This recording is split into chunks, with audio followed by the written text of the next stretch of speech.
Part 1 of 3 in the unreleased Harry Potter series. Harry Potter is one of, if not the biggest book series ever. There are millions of mysteries to unfold in the vast wizarding world. Everything you could possibly imagine has been theorized or questioned in some way or another in the wizarding world. Some may find these theories interesting, but some may consider them to almost always be far-fetched or just plain stupid. What I find more interesting, as many of you most likely do as well, are the many unfinished chapters, swapped characters, and unpublished illustrations that have all never seen the limelight. So, in this very video, I will be listing and explaining the many unfinished works of Harry Potter. Let us begin on a fun journey.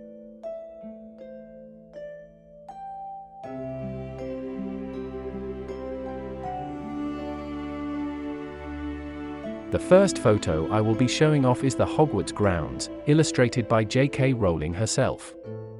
This was a surprising shock to me when I first saw this photograph. Many of the ways I envisioned the Hogwarts Grounds in my mind were plain wrong. Whether I envisioned them wrong due to my foolishness, or the poor writing of the author, I do not know. Most likely it is the former that is to blame. Is this the way you imagined the Hogwarts Grounds to be laid out? Let me know. Now, it is time to move on to the next photograph.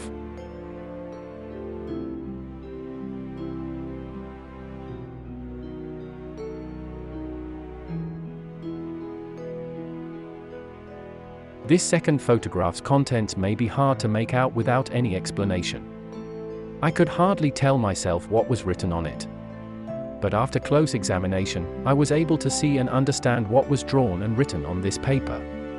This paper shows off the early list of Hogwarts subjects and teachers, once again by the author. At the top of the paper, a list of the teachers of Hogwarts is made out, with each of their names, the subject they teach, and their gender. Nothing is out of the ordinary here, until you move your gaze to the middle of the paper, where it lists off a few hippogriff names. We can assume that these were concept names for the hippogriff that is now called Buckbeak. Moving even further down the page, there is a short list of the Defense Against the Dark Arts teachers. The first 3 are completely normal, as we all know. The 4th and 5th, however, are very intriguing. The 4th Defense Against the Dark Arts teacher could have been Pettigrew. How crazy is that? The 5th name on the left is too difficult to make out for me, but the right one is easily seen. Ogden Holiday, whoever that is, might have been the Defense Against the Dark Arts teacher in the 5th year.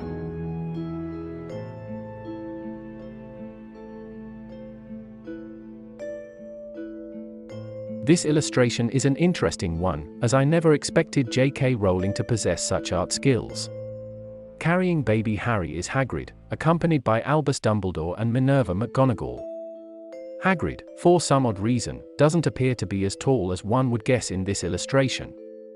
And for another, as a little joke, one person on my Reddit thread showing off this photograph said jokingly that McGonagall looked like Ruth Bader Ginsburg.